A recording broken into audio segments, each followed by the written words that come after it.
So welcome back to the iHealth channel, iHealth Radio, the NBC network, with your host, Hurricane H. New day, new show. I think this topic is something that we all need, and we all need to listen to. I'm not saying it because it's our show here, but really it's something that we should love. And I mean it in the real word and in the real term because we're going to talk about the language of love today. And I think we all can use a little love. I mean, we are around the holiday seasons right now, and it's usually a good cheer time where there's joy and connection and things like that. But we live in a world where there's a lot of unfortunate events and racism, hatred, crime, and it starts from an early age, from school bullying, and it goes on and on and on. But today, my expert is someone who actually really is spreading the word about love and teaches uh, the real language. I mean, there's ways to actually do this, to live through life with the message of love and the language of love. So that's all I have to say personally. But I want to bring our guest today, Paul Zolman. Paul, welcome to the show. How are Thank you? you. Thank you, Hurricane. Great to be here and so glad for the invitation. Been really, really looking forward to this for a long time. Well, listen, likewise. Listen, it's funny. You and I we had a brief discussion, and yesterday we kind of talked about it. One of my co-hosts, he asked like, what is, the opposite of love or hate? I mean, we were talking about hate and love, and he said that hate is not the opposite of love. And so we kind of that was kind of like a part of the discussion. Mm. And then we recently we just had another talk show about communication and how to make sure that you convey the message without hurting people's feelings and things like that. And over time, I've had several shows that we talked about in psychiatry stuff and psychology and the patterns of some of the, I would call them behaviors these days. And one of them that we always talk about, especially in school, is bullying. And by the way, bullying exists everywhere, not just in school. Mhm. And we always want to eventually bring this message of love, but love is a big word, and there's a lot of stuff. Now you're an expert in this communication way of bringing this, uh, I guess, concept that is dear to us, yet it evades us. You know, so before we go there, oh, let's talk about you and what got you into this particular world of messaging and work, because you do this. You are helping people and training them and helping people train to actually Mhm. do this better. And you also have your book that you explain Sure. how to do these things. So let's talk about your journey that got you into this and why.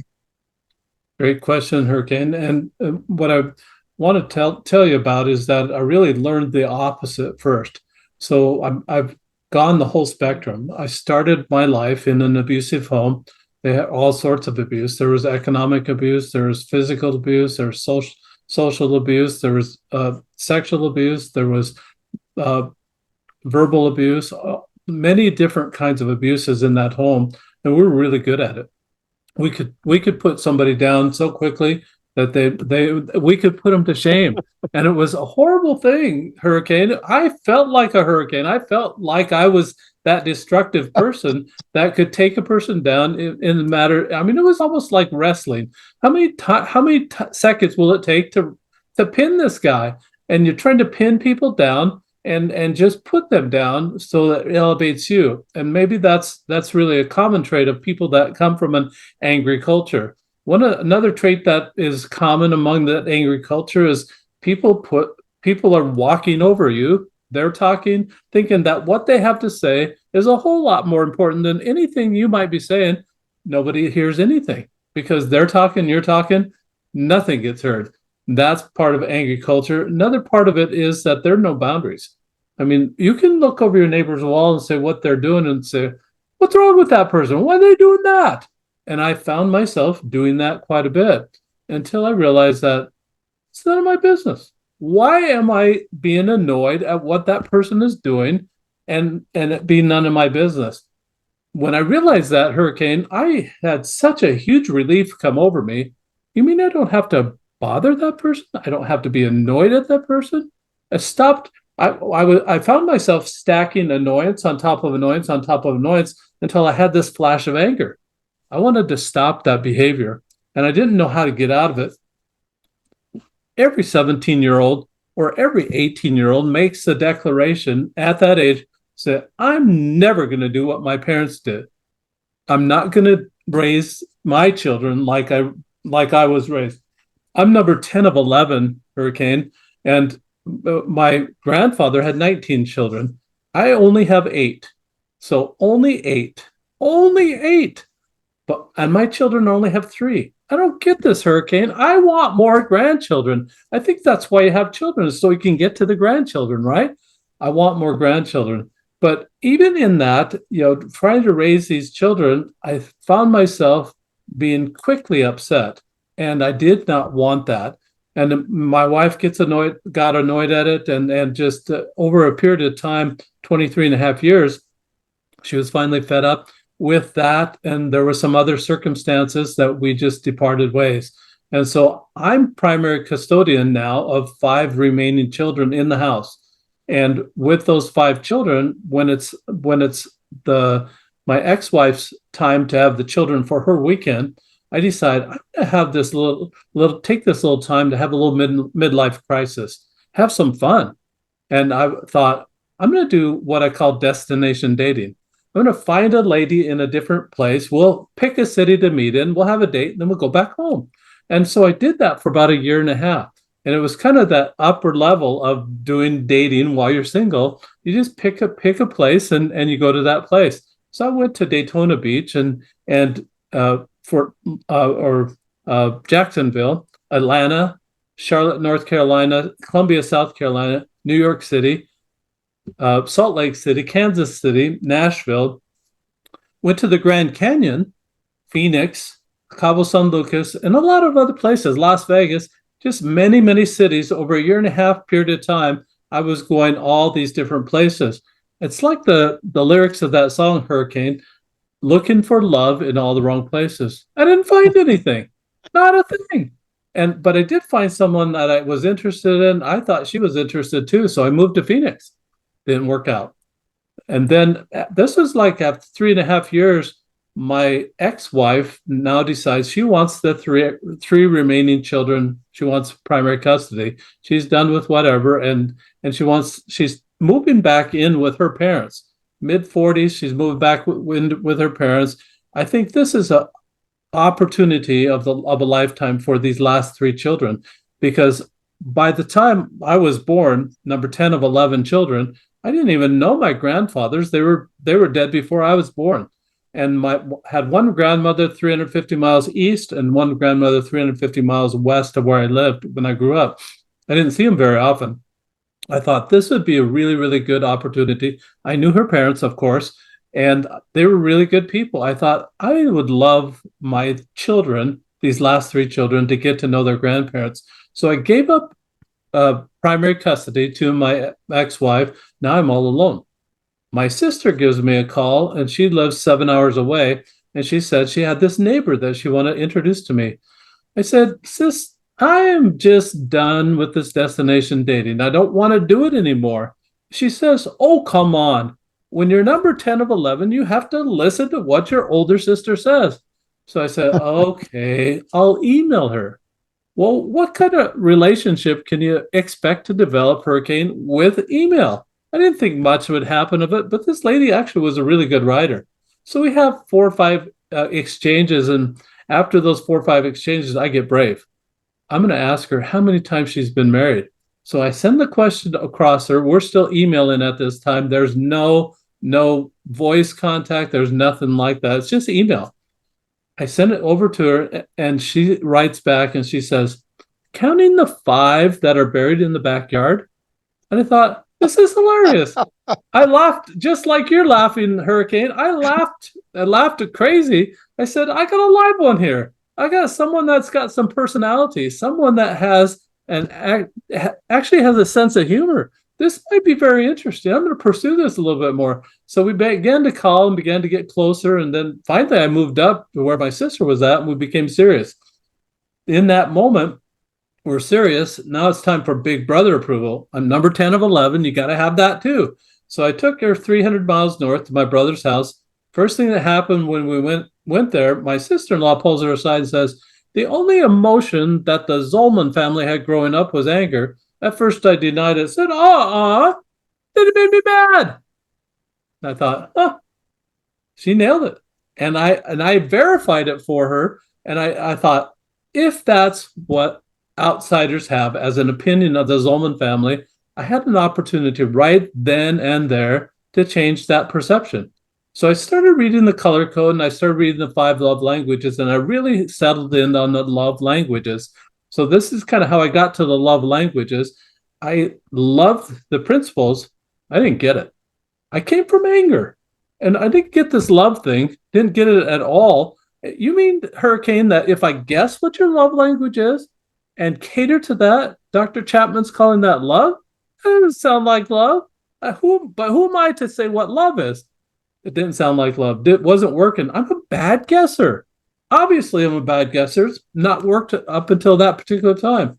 The second thing that Dr. Chapman has in his book is that, well, if you take this survey I have, you can find out what your love language is. Hurricane, what am I supposed to do with that? Advertise? Hello, Hurricane, I'm gifts. What do you have for me today? Or here's my Venmo account, my QR code for my Venmo. Yeah, that's so awkward. That's not love either. What do you think of Doc Chapman? It wasn't working for me, but I had an idea. Even as dysfunctional as our family was growing up, we played games, and there was still all the put downs, there was still all the smack talk, aggressive competition like you've not ever seen. Just really a lot of that within the family. It still brought our family together. I thought, well, what if I could make this a game? So I contacted Dr. Chapman and said, are you licensing those little pictures, those little icons you have for each one of the love languages? And his attorney, after a couple of weeks, wrote back and said, no, we're not doing that at this time. It just happened to have a friend that's an intellectual property copyright attorney within my neighborhood that I was friends with, and went to him and said the same idea. He told me this. He said, theory, like the love language theory, is not copyrightable. Application is. They weren't doing it as a game, so I thought, I'll just make my own icons and make it into a game. So that's what I did. And I created a cube that has each one of the love languages, a symbol for each one of the love languages on it. This cube that I'm holding right now for the listeners, they can't see it, is two hands together forming a heart, very common thing. But there's a little conversation fly out, like you might see in the funnies or in the cartoons. That would be the words of the heart. So that icon, that picture, is the words. That day you're going to practice words. You're going to compliment people. You could tell them you love them if it's appropriate, but you're just watching for what's right about that person. What can I tell that person that they might not know? How can I compliment that person? The next day you roll the cube, it might be different. This one is a hand holding an hourglass. Hourglass measures time. People that like time like to sit down with you. You don't even have to talk. My wife loves me to sit down and watch Korean dramas with her. I like Hallmark movies. She doesn't like Hallmark movies. We just have to sit and just be together. We don't even have to talk. And she likes that. The next one I'm holding looks like a waiter holding a platter. That would represent service. Service, people that love service as a primary love language like to have their car washed. They like it gassed up. They like the carpet vacuumed. They like the trash taken out. They like help with the laundry or the dishes. Something like that. Those are people that like service. Two hands put together, touching like they're holding hands. Those are people that like the touch. On that particular day, if it's appropriate, you can give them a hug, do the high five, the fist bump, the pat on the back, obviously Hurricane above the waist. We're just you're doing appropriate physical touch here. So that would be what you do on that day. Then the next day or the next icon is a hand holding a gift. That for me is the kind of the encompassing love language. It could be an umbrella, so to speak, for all the other love languages. A hug could be a gift. Doing service, creating dinner, making dinner for someone, giving that to them. A note could be a gift. Just spending time with them could be a gift of your time. It really kind of encompasses. It does not have to be a store-bought gift. That's nice from time to time, but it could be anything like that. So those are five love languages, six sides on the cube. The sixth side is surprise me. I named it surprise me because on that particular day, you're watching for opportunity to do random acts of kindness. Just two instructions. You roll the die every day. Whatever it lands on, that's the love language you practice giving away all day that day. What I realized in this whole process, Hurricane, is that I don't have control over bidding love to come my way. That's like me looking back to looking over the fence, saying what's wrong with that person, and thinking I had control over what their life is. Just similarly, I don't have control over whoever loves me. It comes as it may. But I do have control over giving it away and responding when it comes that my way. What this does for you is that over a 30-day period, you will have rolled all five love languages and have given them away. It makes you very versed in each one of the love languages. You become what I like to call a love language linguist. A sexy title, Hurricane. I know you want it. I know many of your listeners want that sexy title. You put it on your resume, that employer's going to say, what the heck is a love language linguist? You're I going to can say, I can just hear that. yeah, absolutely. So you're going to say, I just love people. That employer wants their customers loved, and they want a loving versus a hostile environment within the workplace. A lot of hostility out there. This will tamp that down. Just focus on sending love out. You're sending it out without any regard of it ever coming back, but trusting the laws of the universe that were in place before you and I were ever born. The law of the harvest, karma, law of attraction, which all say you send it out, someday it's coming back to you. Why would you send anger out knowing those laws of the universe? Why would you make somebody's day miserable knowing that they're going to make other people's days miserable? Send out love, make their day. You're watching for that. You're watching for people to light up. No longer do you have to say, Hurricane, excuse me, could we pause this relationship for a moment while I have you take this survey so I know how to love you? Awkward. We're done with awkward. Don't have to do that. So that's kind of story. That's kind of how I got to become a love language linguist. That's how I made a transition from being an angry person looking at what's wrong with people, only focusing on maybe 10 or 20% of their personality, missing 80 to 90% of what's good about them. Now the paradigm shift is now what's right about that person? What can I love about that person? I am so busy watching for that, I forget to be annoyed. I'm not angry. I'm not stacking those angry steps back to the flash of anger anymore. I had to take a deep breath there. Ah, man, this was intense. I mean, listen to you and you. Yeah, I mean, you've covered quite a bit of things, and I have to say, first of all, I commend you. I mean, for your, it's genius what you just did there. I mean, that little cube can make a real difference in somebody's life. I mean, you can read all the books, you can read all the stuff, you can listen to all the shows and everything, but you gave one little idea alive, and that life can make lives different and change lives for the better.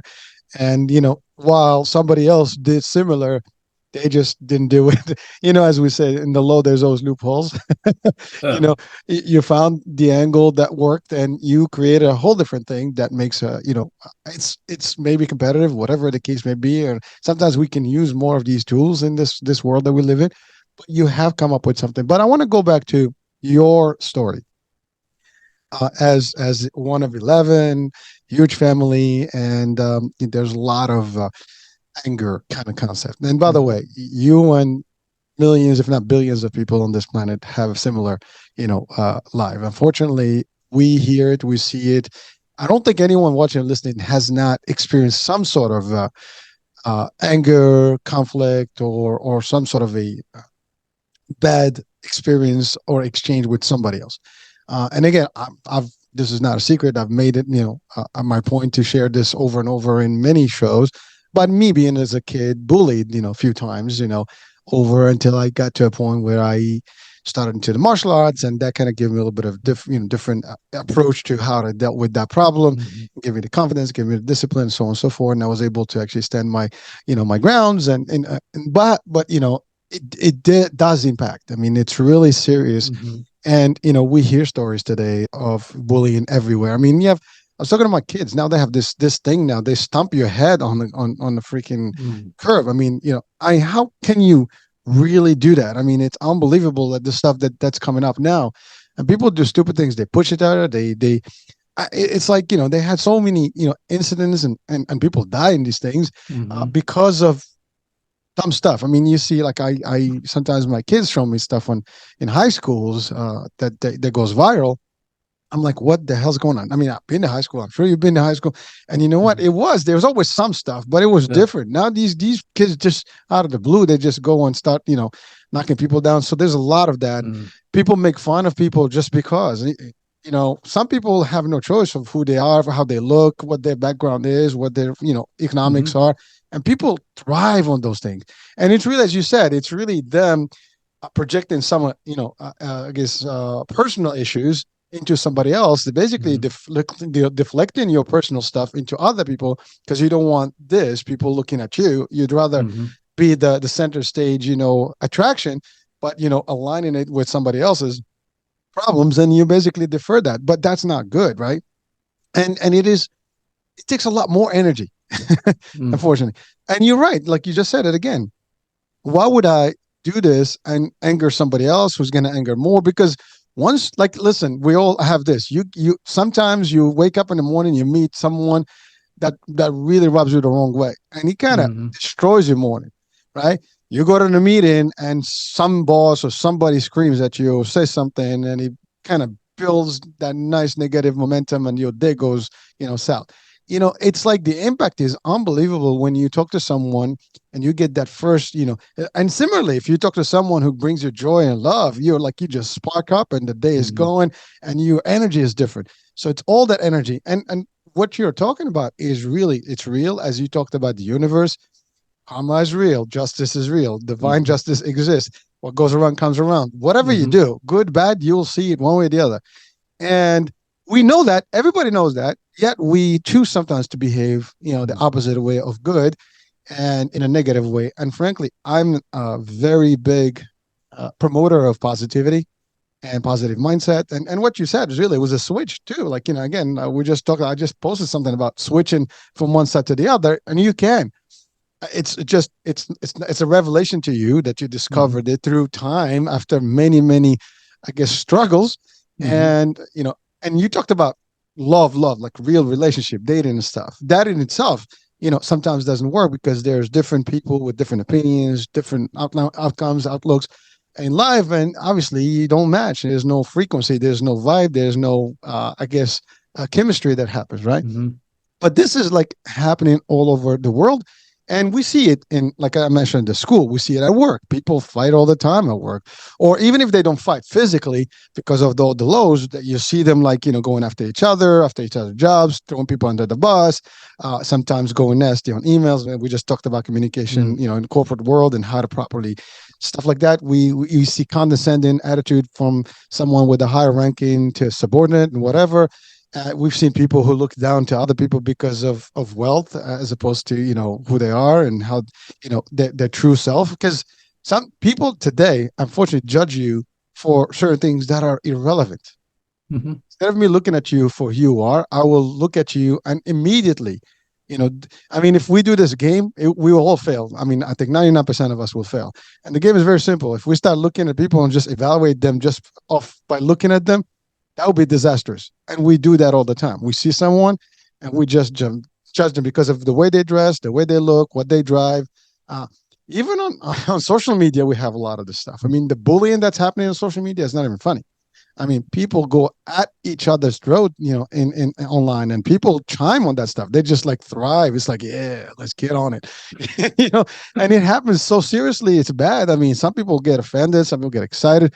I mean, if you have to react to everyone, I mean, you might as well shut it off, and that's it. But Mm-hmm. it's real, and it's not necessarily a healthy, aspect of it. It creates stress, anxiety, depression, everything else. Even suicide can actually drive Mm-hmm. from there. You know, every single case of suicide that at least I've read about and I've heard about was driven through some angry Mm-hmm. elements and some bullying of sort that actually just escalate. Every murder or crime that happens Mm-hmm. typically happens because of anger that happens, and someone loses the cool, and next thing you know, they do something they don't even understand what they did until it's over, and now they're stuck, and their life is ruined, their family's life is Mm-hmm. ruined. So it's all kind of negative stuff. Yet the message of love exists. It's always been there, and it's easy. I love those the facades or the sizes of the cube because they all are powerful messages themselves. I mean, I love the idea of a gift, even gifts. I mean, we're in the holiday season. There's everybody buying gifts Right. everywhere now, you know, and that's a sign. I mean, now they're not supposed to be limited to holidays and special occasions. A gift is a gift. You bring gift to people that Mm-hmm. you enjoy. That you a gift can be like you said, nothing. We can just have a nice hug. We can have a nice little coffee, a little drink, Mm-hmm. whatever it is. A smile is a gift. It's Yeah, charity, right? If I absolutely. smile at you, I see this all the time. You look at somebody in the street, you smile at them, they look at you, they smile back. I've never Yeah. seen someone you smile at them. I'm very rarely you smile at someone, they look at you like, "What's up?" Yeah. They give you the frown, right? It doesn't even physically. When you smile and you're laughing, you use less muscles and you have a Mm-hmm. healthier outcome than if you actually frown and get all angry and you get Yeah. all worked out and your blood pressure is going up the roof. What the hell's going on? It's a decision, folks, we have to make, and it is easy to actually transit. We just have to make that choice that I want to be on this side, not this side. I mean, let's. I'm gonna ask this question to our public right now. We all know when it rains and it's pouring and it's gloomy and it's you want to sleep, you want to be in a blanket, you don't want to do anything. Well, that's really what that anger is. It's just like dark. It's really Mm-hmm. bad. It's really not exciting.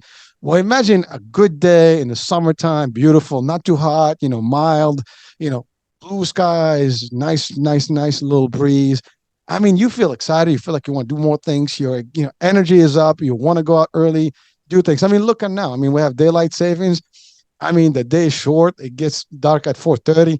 No one wants to do it at 4:30. You want to go to sleep because it's already dark. Mm-hmm. Yeah. It's exactly that. I'm just giving an image, but that's really what it is. If you were actually to live in this, you know, mode on this world of darkness, you're gonna stay in there. It's gonna really get on you badly, and you will wind up with diseases and everything else. If you're happier, there's a good chance. I think even I've read something about the happier people, the more energized people, they tend to have a healthier life, a better life, and actually, it's fact. I mean, I was watching something the other day. What is it, Nas Daily or some one of those um, influencers online, and Mm-hmm. they do these trips, and I think they talked about this island where everybody lived longer than the rest of the world. Their Mm-hmm. average was like in the 90s and up, and because they lived a happy life, I think it was in Greece or somewhere. And these folks, they were just happy campers. Yeah. And they lived longer. Now, I mean, we can talk about the span of life. We can talk about medicine. We can talk about all that stuff. And there's always some factors, but they lived a healthier life. They were happy. They were out. They were in the sun. They ate healthier. So a lot of stuff, but it's all in the positive love language, as you said. Nothing, you know. Hey, I'm sure there's different conflicts every now and then. Humans exist. There's evil that exists, and that's gonna be. But we can actually really control it to a degree. We have controls. We have the ability. Mm-hmm. You can actually, someone talks to you the wrong way. There's two ways. I can go at you or I can walk away from you, Mm-hmm. right? And it's really the same. It's a decision. I can walk away, cool, or I can say, you know what? It's a bad day for you. I get it. I'm out of here. Now, somebody can get angry when you say that, and if they really just want to get into trouble and they want to do stuff, then you got to do what you got to do. If you can't do something, if not, there's other ways to help yourself, in Mm-hmm. the situation. But I guarantee it, that if we show people that we are caring and loving and stuff, and it will make a difference in their life. Sometimes people just need to be heard, and or they just need somebody Mm-hmm. to talk to them. Like, they're just angry because life sucks for them, and some life does actually throw in bad circumstances, and over time people just cannot take it anymore. Not everybody has the same threshold of pain management when it comes to the life and the burdens of life, right?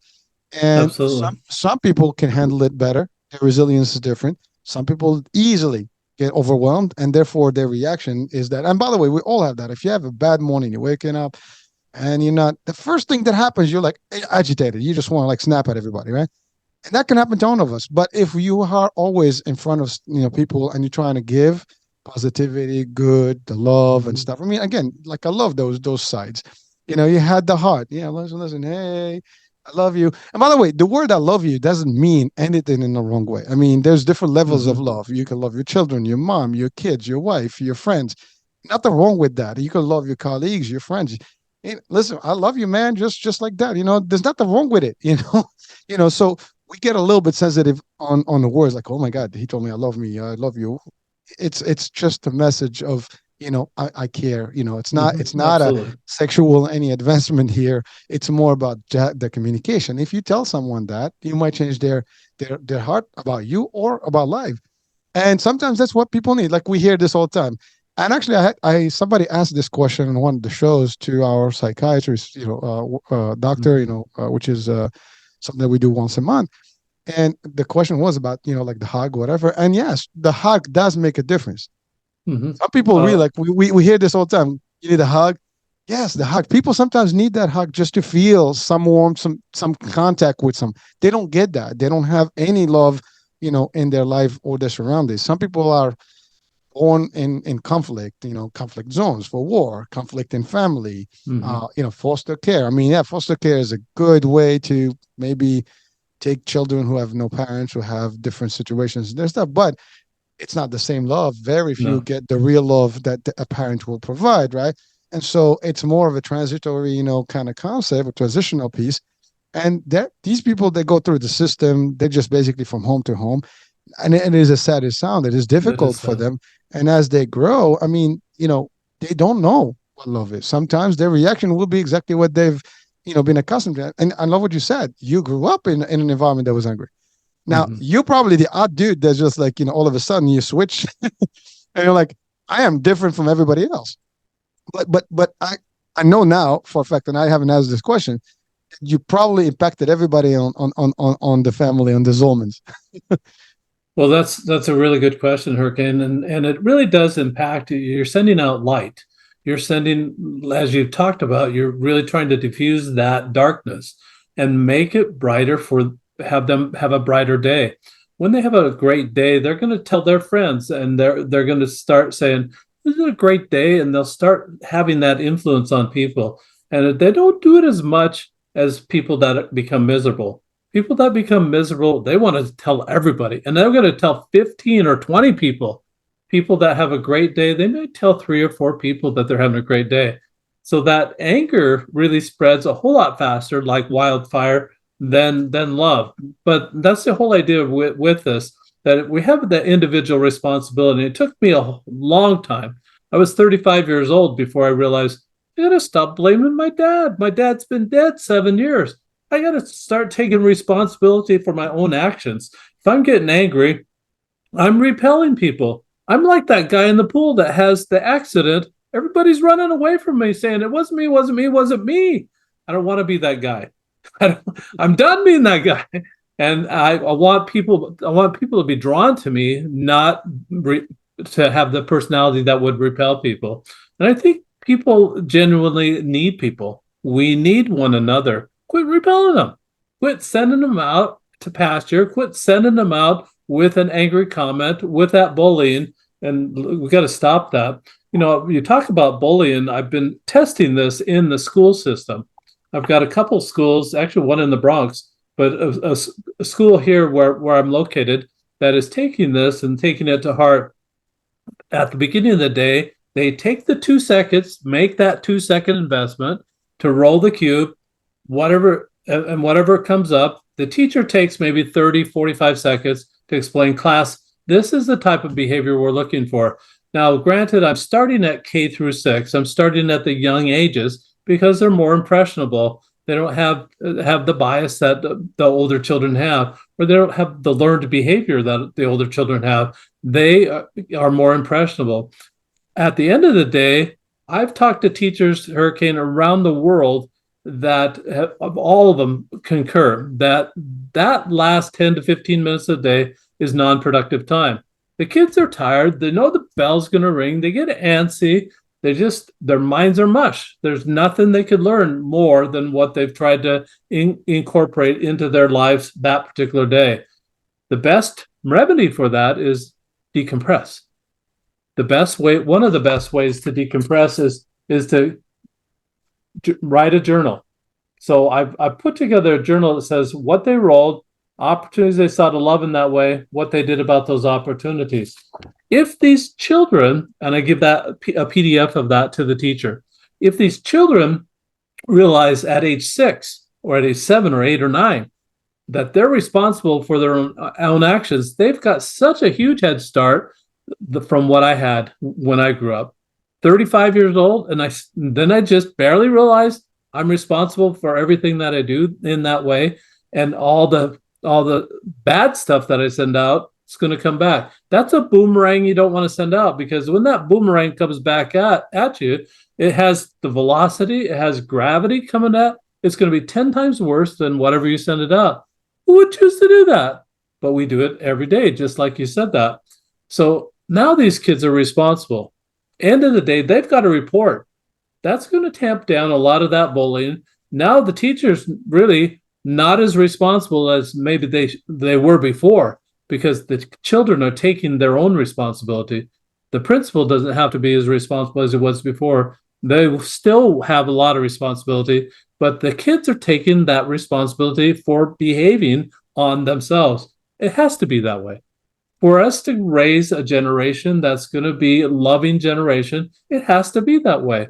Now these kids write about it. The teacher may withhold a few, read them in class, in front of the class the very next day. Say, look what Johnny did. Look what Susie did yesterday. Class, this is the type of behavior we're looking for. They'll roll the die and then they'll go through another day. And the kids are very smart. They'll catch on to the icons. I tested this with a family of 5 children. The youngest was 4 years old. And one day he rolled physical touch. And he's jumping up and down, pumping his fists, saying, yes, physical touch, physical touch. Immediately, Hurricane, he goes and beats up on his brothers. The mother's trying to suppress all this laughter, did not expect that, but it becomes a teaching moment. All the children are present, said, no, son, this would be a more appropriate way to express physical touch, love in that way. You can give a hug, you can do the high five, you can do the fist bump, you could create a special handshake that has 8 or 9 steps or 20 steps, whatever you'd like to try to develop that physical bond with that person for that particular day. Just becomes teaching moments. In the school, these become teaching moments. At the end of the school year, the student parent will have gathered each one of those journal pages, put them in chronological order, bind it in some way, bind it. Now that first grader has a journal. I absolutely would have loved to have a journal of what happened in first grade, because I absolutely loved my first grade teacher. Why did I love her? I don't know. I didn't write a journal about it. But I loved Mrs. Rogers. I can't remember second, third, fourth, or fifth grade teachers. I don't know their names. Can't remember what their names were. But I remember sixth grade. And it's just the kindness, I think the contrast from what my family was growing up to the kindness that those teachers gave. I would have loved to have a journal about that. In fact, I would have loved to have a love journal from my mother or my father or my grandmother or my grandfather. Instead, Hurricane, I got a journal about the weather. The weather 60 years ago. Who cares what the weather was like 60 years ago? I would love to have something. What did they love? What was there to love in their time frame? Well, thank you. And I first of all, I do have a suggestion. I love your concept. I mean, we live in a world of digital, space. Mm-hmm. Maybe if you can convert this to a digital version of that, that would actually be a lot more accessible to people, Sure. easy, like as an app or something. Just a suggestion, and do it quick before somebody else takes Yeah, the absolutely. concept. But certainly, I mean, I think you'll get a lot more reach, in different areas and all around the world. I mean, as apps are fun, and could be even in game consoles and whatever, and it could be like we have Monopoly, we have Yahtzee, we have all these story games. Mm-hmm. This could be just like a family thing. Let's see who gets the best concept for a night, and make it something different. And just a suggestion as listening to you, because I love the concept. And I love what you said about starting this in an early age in school, because at the end of the day, that's the next generation. Yeah. That's actually the next group of people that are going to live in this world and take over. And if we can guide them from the beginning to be nicer people, that's all they're going to know. The world's Mm-hmm. going to be a better place. I think we lost some of that, over Yeah. the last few decades, and it got worse, and frankly, if we compare, our days and I think we're about the same age, maybe I'm a little older, I don't know, but just literally over the 10 decades, I mean, not even 10 decades would be too much, but two, three, 4 decades, 70s, 60s, 80s, 90s, right?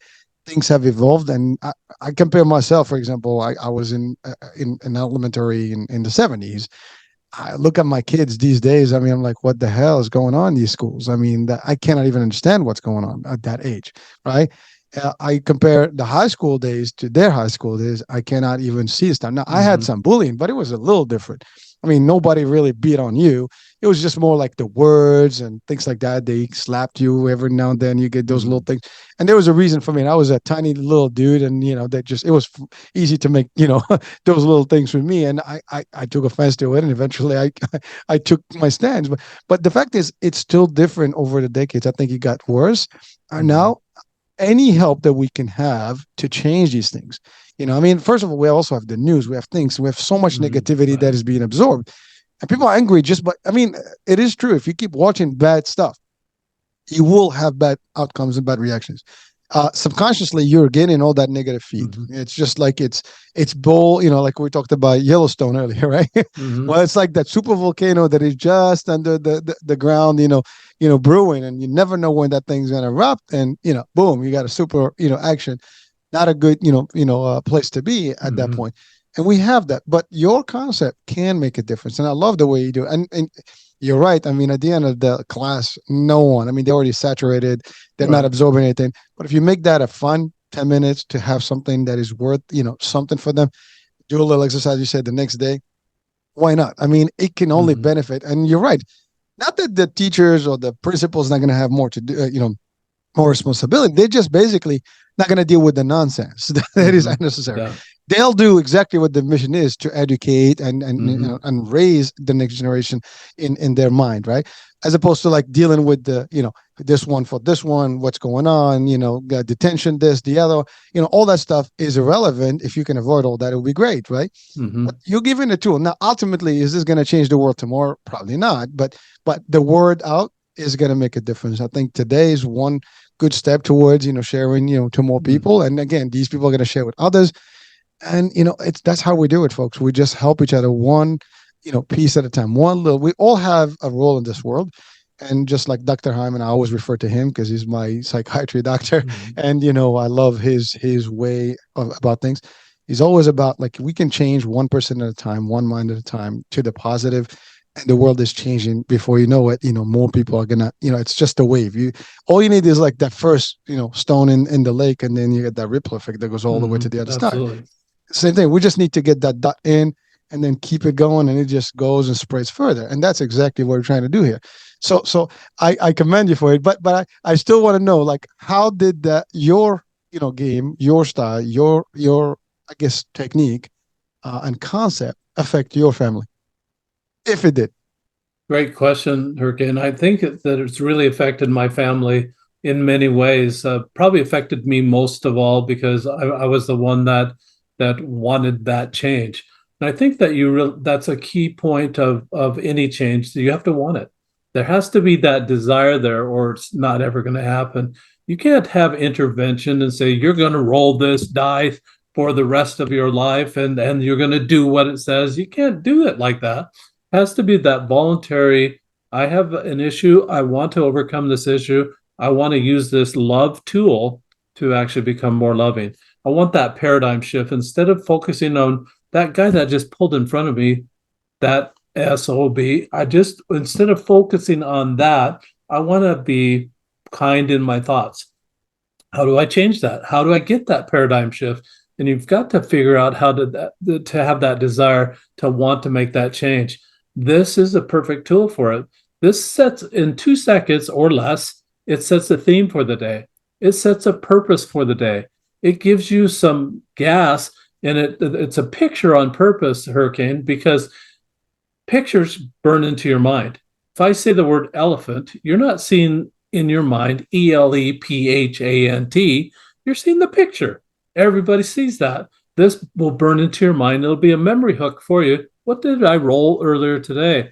for many years, I've done this since 2017. I've had the cube. I just wrote the book and published it this year, but I've had the cube since 2017. First prototype was wood. It was 2.5 inches by 2.5 inches, sharp edges, just like me.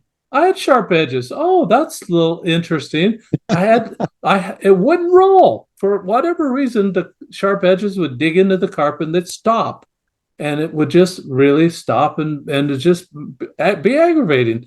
I had to round off the edges, just like me. I had to round off those edges, just refine yourself a little bit, and then it came to the 1 inch by 1 inch cube that I've got right now, and it rolls very well. It's very easy to put into play. This is something that can set a tone for the day, for your life. And I still, when I was first started, I kept one of these 1 inch by 1 inch ones in my pocket every single day. It's a great conversation piece, but if I forgot to roll it, I've got it. I can roll it. Okay, from here on, now I'm reminded, what am I doing today? What love am I, what opportunities am I watching for today? What am I going to do about it? I have a name for it. You probably have a name, but I call it the love dice. Love dice is good, but I call it the roll of love. And I did a play on words, Hurricane. There, ROLL is something Your that roll. happens outside of you. ROLE is the change that happens within. We're looking for the change within. So it's ROLE of love.com. That's the website. Well, I love it, and frankly, I mean, to be honest with you, like I had another show recently about a device that should be in everybody's hands. In this case, I would literally see this as being a tool that everybody has with them every morning. Everybody should have one. It's a small toy. I'm gonna roll the dice in the morning. This is the roll of love. See what happens. What my days are gonna look like. Boom, and you have either one side of them is gonna be a positive side. So you're not going anywhere negative. So by just doing that, you're already sending. And by the way, a lot of the success, positive talks out there, all these super guys that are out there and gals, if you hear them, there's all about that morning affirmation, saying good things and the positivity in the morning. That will determine the rest of your day. And you're just adding a tool now to, instead of just saying things, now you can manifest them physically in front of you by seeing it. Seeing is believing. You throw it, you see it. Now you have a visual effect, as you said, and that picture stays with you. And even if and that's the thing, if you have it with you, like they have the lucky pennies or lucky whatever Exactly. coins, this will be a lucky dice.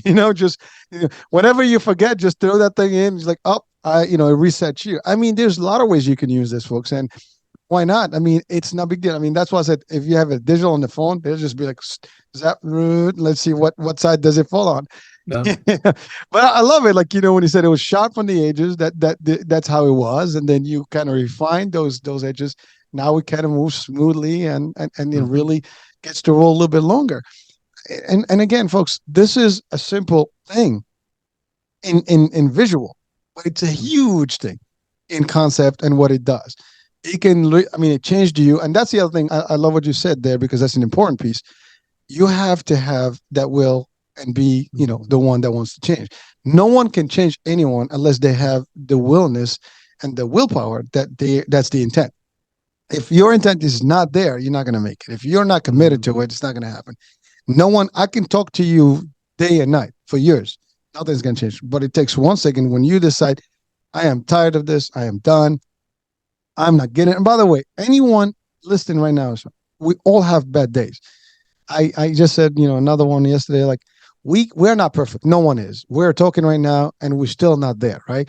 But here's what's the difference. Every time we talk about this, we keep that positivity on the right side. We keep seeing it, hearing it, and subconsciously it keeps feeding us. When we need it, it's gonna just manifest.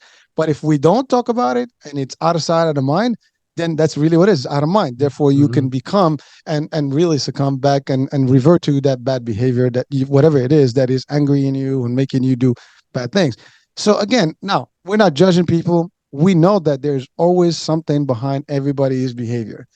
And, psychologically speaking, no one out there, even the people that do bad things, they need help themselves, because the reason they do is because there's something missing that is driving them to do these things. Sadly, that's real life, and there's, again, we talked about evil. For those people who have faith, who have religion, concepts, evil is real, it exists. And for those people that don't believe, well, call it negative energy, but it Mm-hmm. does exist, and it there's nothing we can do about it. But we can do something about, kind of working against it, and basically defeating that energy by positive energy. And we can do it through these devices, tools, concepts, discussions. Those are the things. So that's the way it works. I'm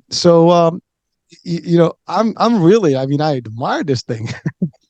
I'm in Well, love with that love, the role lover. oh, thank you, Hurricane, and it really is a fun thing.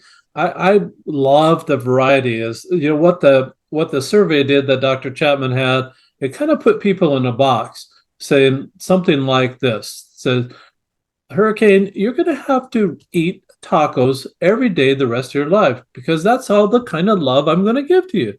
I love to give you tacos. That's it. This flavors it up a little bit. Every day is going to be a little bit different. I'm going to send out love in a little bit different way every single day. People love that variety and they love it in different ways. Like especially Christmas time, we're looking at gifts. On our birthday, we're looking for a gift. But other times we might be looking for a hug. We might be looking for spending time together. Might be looking for a vacation together. Something else is what we're looking for. This provides that variety, and it really becomes something that people become versed in all the love languages. Best part about that is that it really improves the communication skills. Now you've got a peripheral vision that you can see it when it comes your way. Most people only respond to what they like.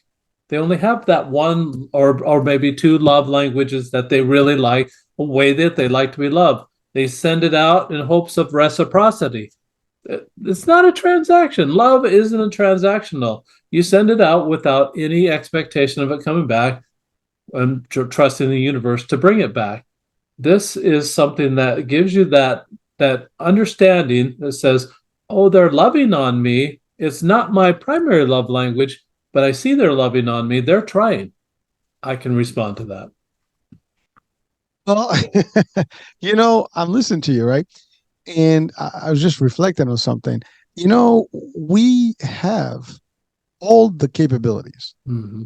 and we have all the dualities. As any human, we're capable of good and bad. Yeah. That's just a fact. And what it takes is really the will, and what it takes is for us to be able to see that we want to be on the right side. We can make a difference anywhere, any place. Workplace is a place that needs a lot of this. Oh yeah. Sometimes, there's a lot of animosity that takes place at work, right? We can do that. We talked about the school, the Mm-hmm. streets, in the business world, on a trip, on a plane, we see people fight. you know, Yeah. I mean, Yeah. it's amazing, but I love that the concept where you can make a difference on a day-to-day basis. You can Mm-hmm. make a few things in a day. I mean, who says we can roll it 6 times a day or 5 times a day? And just do 5 things. And I love what you said about the gifts. Sometimes they come, in holidays and specific Mm-hmm. occasions, but there's 365 days in a year. Every day should be positive. Every day we should be able to do something different. And again, doesn't have to cost a penny. See that some Mm-hmm. people actually will not do good deeds because they don't have the means. They say, "Well, I can't Mm-hmm. buy somebody something." But who says that everybody wants something tangible and manual or physical? People sometimes want emotional stuff. They don't need any. I don't need your gift. Physical gift. I just need you to be there, for example, right? Yeah. You have a great friend. Do I really want my friend to just show the friendship, by giving me a gift to, oh, I remembered you, or to be there when I need them? You know what I mean? And so, Mm-hmm. so those are behaviors that we can choose. What you gave right now is a concept and a tool that everyone could literally have in their pocket. And maybe does it come with the journal as an actual a set or something, or that So just the absolutely. I've got it in a bundle of the book, the journal, and the cube, all for $29.99. It's a whole lot less than just one therapy session, but it's going to last you a whole lot longer than a therapy session. This is really a tool that you can use every day. That one cube that I had in my pocket for 7 years, I lost it somehow, but it still had you still could see everything. That it's a kind of a raised lettering, raised artwork on it, and it's hand etched. It's really a nice piece of acrylic that you can beat it up a little bit, but I mean, it's just something that you can keep with you a long time. Something that can be that reminder for you. What am I doing today? And it's not an event, Hurricane, anymore. It's not that I did the dishes. Ooh, I'm done. It's not like that at all. It's all day to everybody. This isn't that romantic love that Dr. Chapman was talking about in his book, The Five Love Languages. This is giving it to everybody. And the reason for that is I created this when I was single. I said, Dr. Chapman, who in the heck am I supposed to love? And then it occurred to me, oh, I'll just love everybody. I needed that consistency in my life to be able to change behavior. I needed that constancy so that I was loving all the time, all day to everybody. I needed to crowd out that anger. I needed that replacement behavior to be able to make it stick, to make it work for me. It worked. It's worked very well. Paul, this is awesome because, as you said, you did this while you were not in a relationship, which basically it opened you Mhm. up to everybody. You're in a relationship with everyone around the world because you want to love everyone. But I guarantee you, in your intimate space now, you're even much better than you ever were because those behaviors now are part of you. And here's the thing: there is no language specific that is needed here. You don't need to speak English to actually Mhm. have this game or this stuff. You could put in your own language, whatever that language may be. It is universal and it can be anywhere in the world. So for all our audiences worldwide, this is not something that it is restricted to the US or Canada or Mhm. some Anglo, language countries. Everybody can use the same thing. The pictures are worth 1,000 words, and they don't need any, specific lettering to them. You will know them by seeing them. I mean, if you watch the video Mhm. right now or the show, you're going to see what those sides are, and you describe them so well that even if you're on audio, you're going to be able to visualize those. And that's all there is. And we'll have the link there. Click on the link. It will go to Paul's, site, and you'll be able to see the device and the tools and the book. But the concept is worldwide. Anyone around the Mhm. world can actually use this. I think we can use a lot of love these days because there's so much hate that is not even funny. And anything we can do to hopefully change that, maybe they'll call me naive personally, or they're gonna call me like I'm too optimistic, but I choose to be, optimistic Mhm. for a reason. It's a choice. I'm not naive and I'm not dumb. I'm not an idiot. I know what the world is, but if we all have to start here, and if I start, you start, the other person, anybody that watching is starting, that's a start in its own, and then we can be contagious enough to give it to the others, and it's like that domino effect. All it takes is the first one to drop, and boom, everybody else gets affected with it. That's what we want. We want this positivity, streak to go around and round and round, and this wave keeps going and affect as many. This is a virus we want to send out. I was just going to say that exactly those Yeah, I words. read you This, mind. I know. We're on the same wavelength there. Great job, Hurricane. Thank you. Yeah, That's great. this is we're talking about languages, and just want to bring in one thing about languages. There's some words that we get from the Sanskrit dialect in northern India. We get nirvana from there, we get karma from there, but the word I want to talk about is namaste. Namaste is, maybe you hear it at the end of a yoga class. The teacher puts the hands together, bows her head, and close eyes, and say namaste.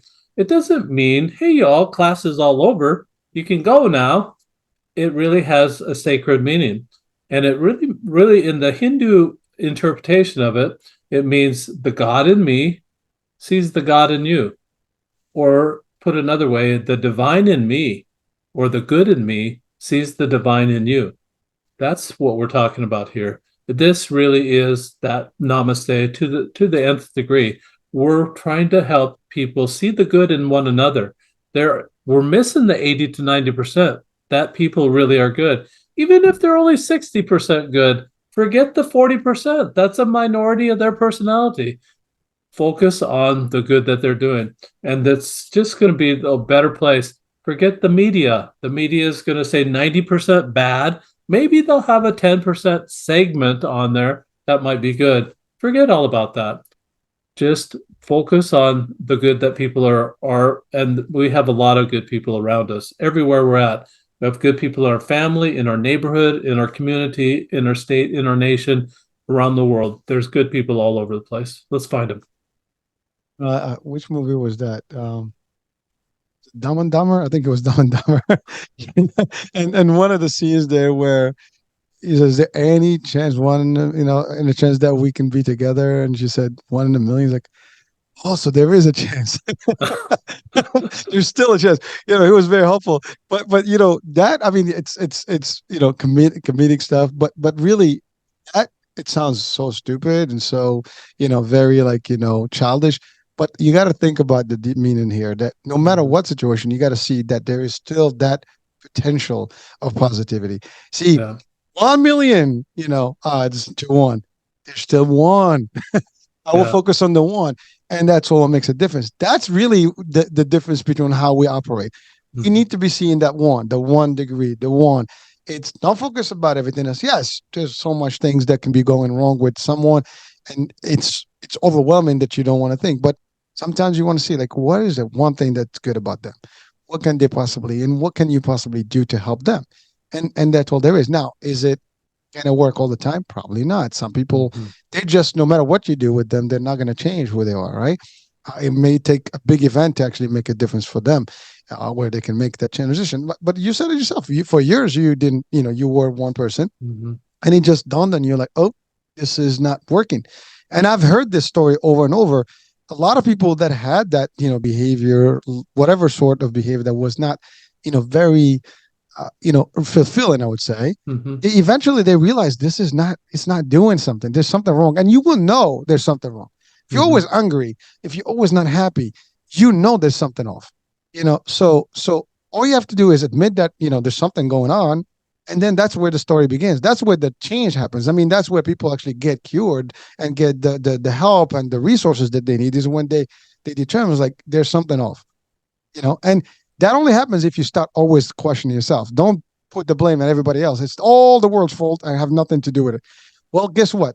I have this logic that I believe in it, from all my heart, is that we all have our own realities, and our reality is basically interacting with everybody else's reality. So think about a multiverse concept, and it's your verse and my verse and everybody's verse, and we all kind of Mhm. mash up in this called life. And so everybody that interacts with me, they come into my reality, and I go into their reality, and we can exchange things. But reality, that's what it is. So if I know what my reality is, then I can make some differences in some stuff. Mhm. But you have to be aware. And I mean that's just philosophically speaking, as a theme here. But I but the agree. idea the idea is that it's your world, and you can no one can change your world except you, but you can change it by first of all, being aware that there's something off, and then from there you can actually reach out to all these other realities and worlds around you and be able to capture things that were positive for you that can make a change and hopefully give you a better life. And you'll see the change. You'll see it physically, you see it mentally, you see it in relationship, you see it in people tending to have a lot more feel for you and one, kind of uh, what do you call it? Going towards you, like attracted Mhm. to you. These are things that can happen, and it's not a secret. You'll find this. You'll be able to see the difference. It's day versus night. There's no Mhm. doubt you're not going to be able to see. There's no gray hair here. You'll see the difference when that starts happening, and that's all there is. Oh, Yeah, sorry about that. I no, went on a rant there. no, I absolutely agree with you, Hurricane. And what it is what I call it is a if you can find a moment that you can do some self-actualization, find out where you are on the spectrum. That's what was really helpful for me. My spectrum for me was anger versus love, and I found a lot of the activities that I would do were on that angry spectrum.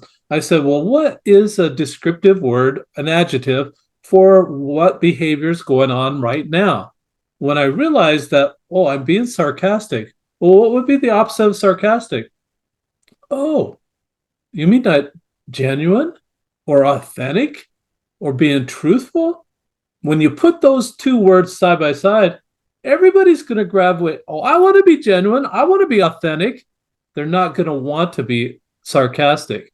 And you can take that with any word, figure out what the opposite is, and then that's your goal. But you have to have that self actualization moment, like you're talking about, Hurricane. You've got to find out where you're at. Otherwise, if you don't do that, if you're blaming people, you're stuck. It's their fault. Go talk to them. You're not going to make any progress at all. When you self actualize, now you're at a point, oh, I can see now where I need to go. You can start making goals and make the pursuit that way. You can't do it by blaming other people. Stop it. Well, that I love it. Thank you. And just to add to that, what's going to happen? People are going to run away from you. Oh, yeah. Yeah, no one wants to be around the sarcastic dude or do that. I mean, No. it's think about it. If you first of all, you can see when someone is sarcastic. You can tell when someone is very funny, and being not respectful. Because sarcasm, does Mm. intend the idea of not being very nice to you, right? And if you're not nice to me, you're just basically a shut down from my world. I mean, Hmm. at least me personally, that's how I operate. I interact with you. You rub me the wrong way. You basically gonna be like just like poof, you disappear from my world. You won't even hear from me or see me. You'll be blocked in real life and social and everything in my life. You have no access to me. And that's all because I don't want to surround myself with anyone that's Yeah. gonna, affect me in a negative way or irritate me.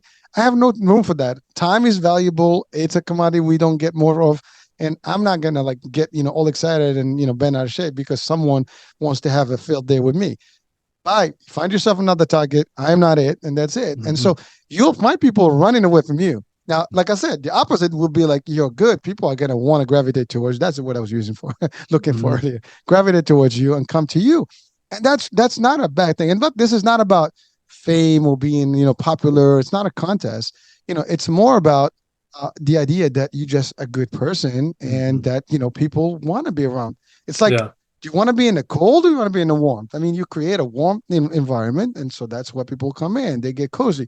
The other way is like like darts and shots, and it's like it's just You're ducking. exactly Yeah. Yeah. why You're am all I? over the Why, place. I'm like in a ring fighting. I don't have to be Mm. fighting all the time. I want to be in a cool place. I only fight if I have no choice.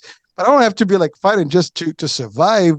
A relationship. No, and that happens actually in real relationships. Hmm. And I'm not even as parents and children, that's one, but definitely in a love relationship, marital Hmm. relationships, or couples, that's a big deal.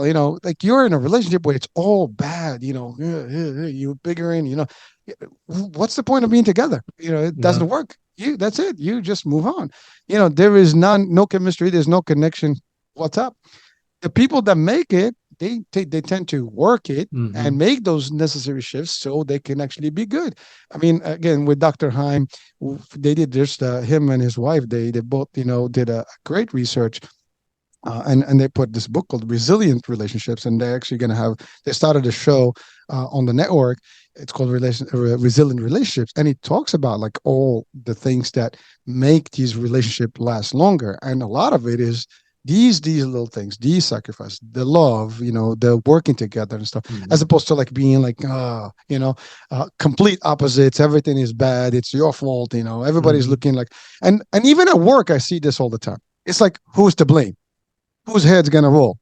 You know, I mean, and it's just the behavior that I personally, I worked at a company, and there was a point where we go to this meeting every Friday, and I hear this: uh, who will be terminated? Whose head's gonna roll today? Who do we Hmm. drop? I mean, literally, there was a couple of months where I was hearing this every Friday. It was a turnoff. You know, these are lives that you're deciding on. And by the way, I've been in the corporate world. Did I terminate people? Yes, but I always say I never fired people. I terminate people, and there's a difference.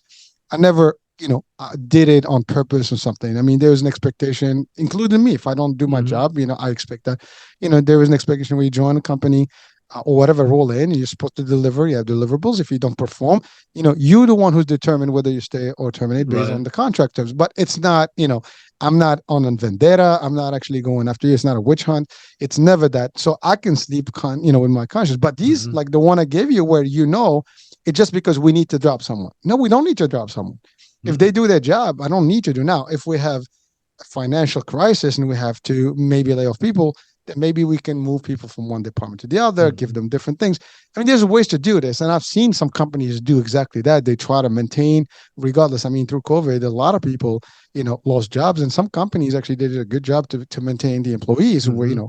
So again, you can do things. It's a choice, folks. It's not, but like I said, this affects everyday life from your home, family, work, in the street, in the bus, in the car.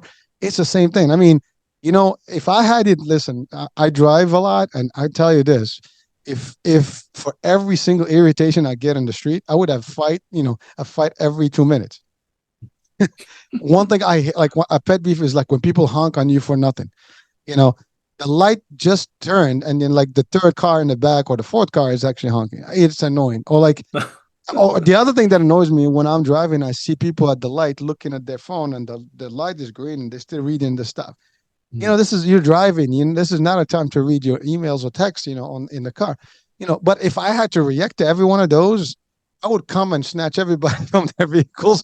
I mean, but that's where you go to that range of Mhm. of anger and bad stuff. Or I can say, you know what? They're having a bad day. I always try to find justification. And by the way, try to find, that's another tool I use, is I always try to find justification. Maybe they're having a bad day. You never know what their day is looking like, Yeah, give them so, give them the benefit of the doubt. benefit of the doubt. Yeah. You don't know if someone just lost their job or lost Mhm. somebody that they love, or, they heard a bad news or they got a bad diagnosis. You Mhm. don't know. Their kid's gotten in an accident, something happened to them. And, their mind is not fully there because they're distracted now. Mhm. You just make an assumption, and that assumption can be wrong. And what's the point? Or You you know? make it about you. You Oh, make it about you, that is and true. it's not about them. And this really changes that whole picture that you're talking about, Hurricane. That it's no longer about you. It's about them. It's about lighting them up and about helping them have a better day. And there's great satisfaction in doing that for another person. In my neighborhood, there's a an elderly assisted living home just a couple blocks away from where I live, and then there's some independent living in the community center of the independent living. They always have a puzzle up. I go play puzzle with these elderly people just because I want to hear their stories. They are kind of cooped up there. They can't really, they're not that ambient. They can't get around so much, but I just go play puzzle with them and talk to them. They just absolutely love it. It takes a little bit of time, but it's just worth it. It's absolutely worth it. Take some time for kindness. Plan it into your day. Again, this is all about awareness. You got to be Mhm. self-aware. And Yeah. and you're right. This is not so much about us in person. It's about us in a society and how we work with everybody else. And you're gonna affect people's lives, and then Mhm. ultimately it goes back to you. So I might as well do a good job about everybody else, and Right. ultimately I'll reap the fruits and the benefits in terms, in time. And I'm good with that. So it's all about give. And again, being a giver sometimes is a lot Mhm. better than being a taker, and give more than you can take. I mean, at least that's my concept, and I'm happy with it. I can be content with a little, but it's always good if I have something to share, I share it. I mean, even information is worth sharing, and this is what we do here. It's just to give information and resources to people so they can, maybe someone is having a bad day. Maybe this show is going to make it a day. You never know who you affect and impact with one sentence that you say, good or bad. Actually, it could be both ways. And that's the other thing. Words can make a big impact on people. Oh, they do. So Absolutely. if you keep your vocabulary all positive, and there's a very less chance of you to go in the negative. But if your vocabulary is 99% full, maybe that 1%, say I'm going to the 1%, is the good one, but the probability is going to be high on the other side. So shift it, and then that's all good. You win. Again, this is a win-win for all discussion. Mhm. Absolutely. I absolutely agree with that too, that there's a vocabulary for that angry culture. There's a humor that belongs with that angry culture. It's all put down, it's all you're the butt of the joke. I mean, it's all that type of humor, and it's the vocabulary that goes along with it. It's better to clean your language up, go to the loving side, be thoughtful, be kind in your tone of voice. Even a tone of voice can send out kindness. Just choose to do that, and that's a choice. Make that choice. I'm gonna give an example. This is gonna sound funny. You never know what will affect somebody, in a negative way, or make them feel something wrong. And this could be as simple as this. This true story. I had a regular watch one time. Nothing fancy. It's to me, I believe watches are just good for time. Mhm. All the fancy, stuff. Whether you can afford them, that's great. You can have them. That's his choice. But at the end of the day, every watch, as long as it's working, it's giving you the same time, right? And so I had this watch, and this dude, uh, in this particular corporate world and environment, it was all about like who's got the best and the most expensive. So this dude makes fun of me. He's like, "What kind of watch is that?" I'm like, it's just a watch that says the time. Yeah. But you see, but that to me was condescending. You see, now obviously I was not in a position where I would literally, chime in them and go crazy with them. But to me, like that was kind of like, looking at you down, like, whatever it is. And so maybe I was too sensitive, but I absorbed it. Like, see, I absorb Hmm. things and I calculate them and kind of process them. And you can tell when it's a positive, message, or it's a joke or sarcasm, or Hmm. like condescending, or like, belittling you, or making you feel awkward or not be. And that's just an example. And there's thousands of these examples that Hmm. happen to people every day. So you got to be careful what you say to people. And, it may be a joke to you, but it's not to them, because you don't know what their background is and how they feel about certain things. And also in a position of power, if you have authority of people, if you say something, you might think it's nothing, but for them, it could be very, sensitive. So be careful, folks. If you want the language of love, you have to keep the love going, and that's how it is. Use it as part of your day in day out work, and you will avoid these things. I don't have to criticize what you wear. I don't care what you wear. I Hmm. just want to spread the love. I want to see you. I want to say the good thing. I don't have to do anything about that, because I don't want you to feel, that you're not worthy or you're this. Hmm. And that's the thing that people sometimes don't understand, or at least they don't calculate when they speak. Words are like bullets. If you throw a word out there, you actually shot somebody. Yeah. You just don't realize the damage that it did because it's not bleeding in front of you. But he might be bleeding internally and mentally. So that's an example that simple sounds, but I can tell you this happened 12 years ago and I still remember it. And that's just Hmm. one event, a small little thing. But the fact that the way it was said, you know, I still have that watch, Yeah. just for that person if they ever hear this show, uh, you know. But that's the point. It is a watch that gives the time. Now I do have a few other ones that probably a lot more pricier than that one, but it doesn't matter to me. It's not the price. It's just if I like something, I don't care if it's $1. I buy from a dollar store and I buy from $1,000 store. It Hmm. doesn't matter to me. If I like something, I get it, and that's what it is. If it makes sense to me, for the use, I'll do it. I don't have to be extravagant, but I can indulge my life if I want. And by the way, this is not about me. I'm just talking in general. Sure. We all have to, the ability to do both. If we can, we can. But it's not the thing. Like I always say something about materialistic stuff. You know, um, Keep it in your hands, not in your heart. Meaning that you can have things, but don't get too tied to the world, Hmm. the world stuff.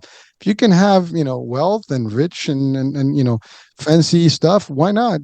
But make sure it doesn't turn you, convert you, change you from the Hmm. core of who you are.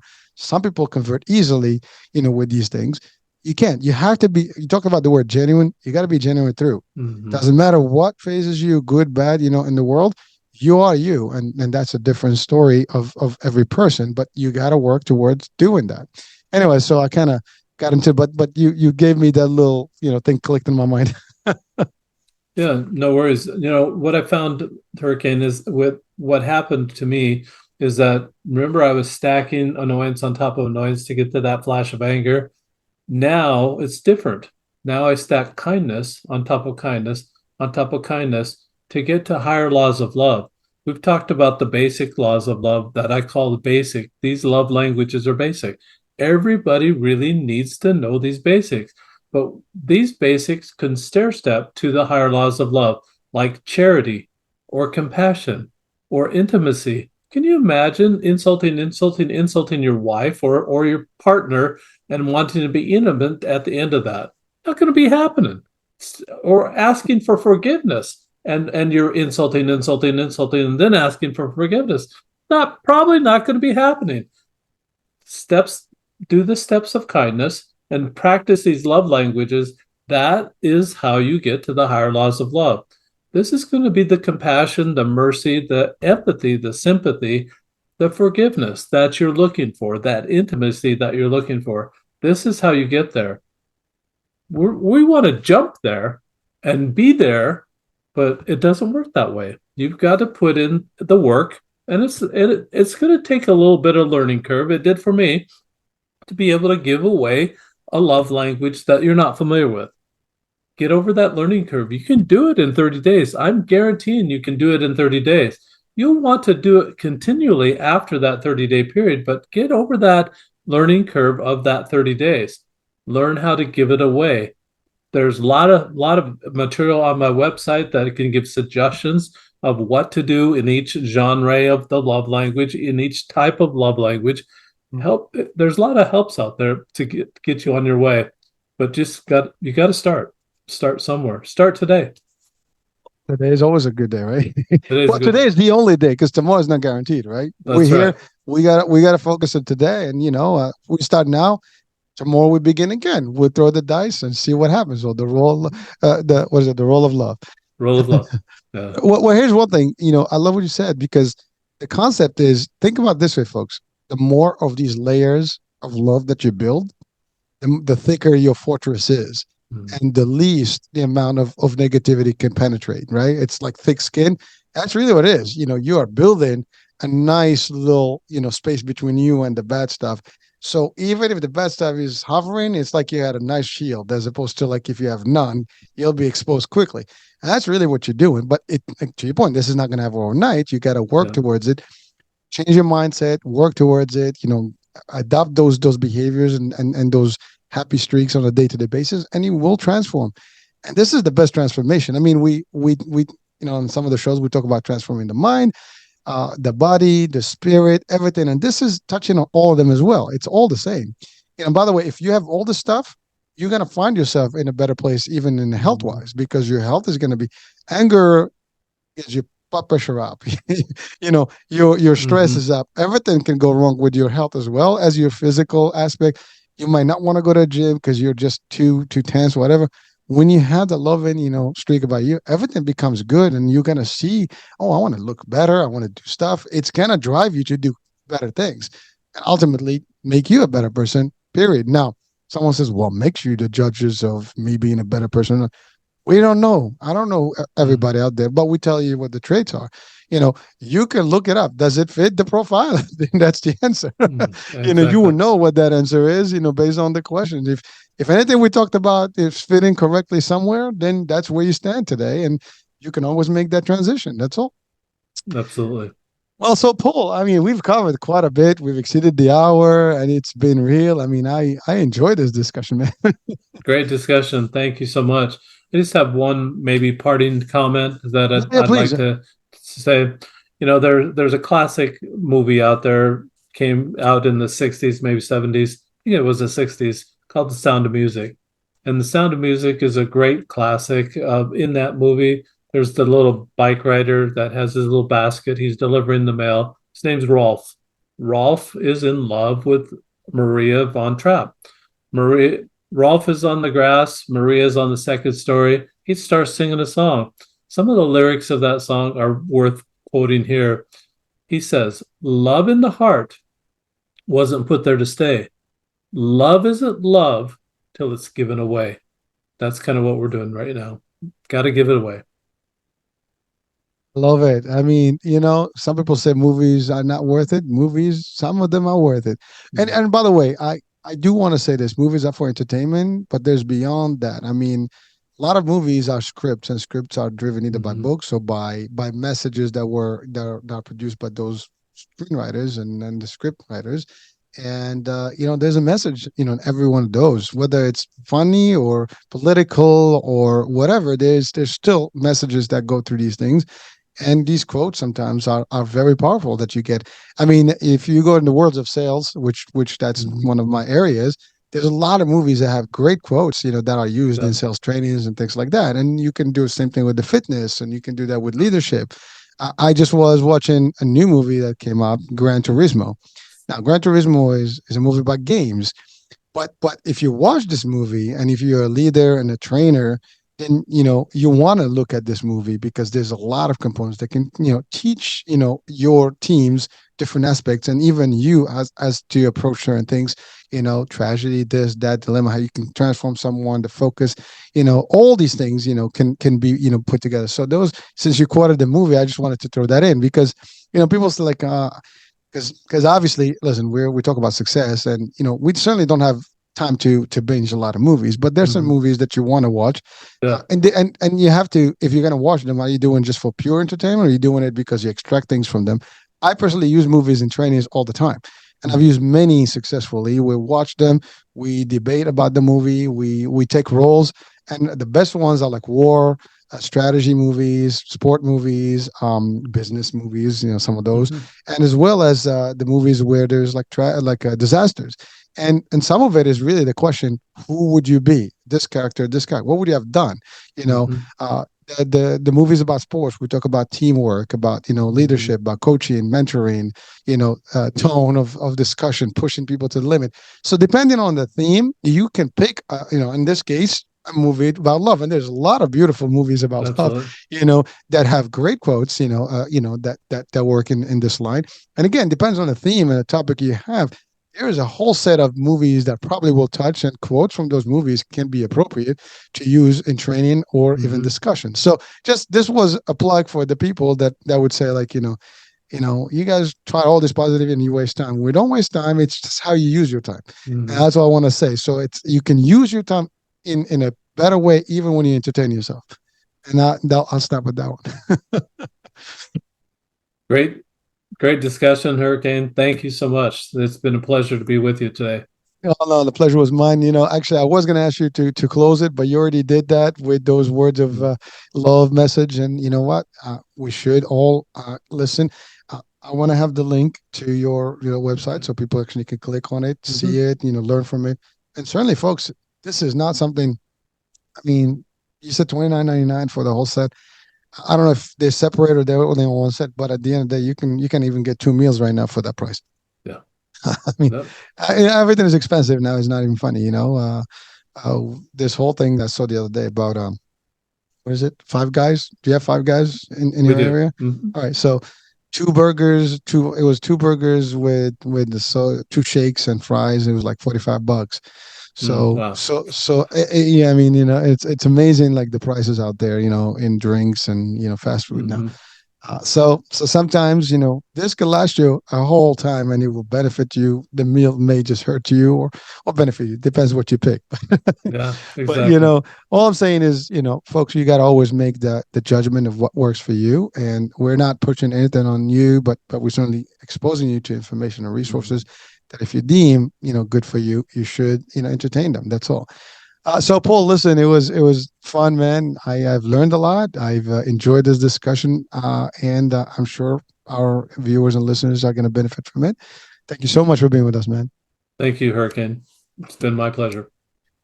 Likewise, and folks, there you have it. This is the end of the show. So we'll hope that you enjoyed this particular episode, and we'll be talking soon. New day, new show, new guest, new topic.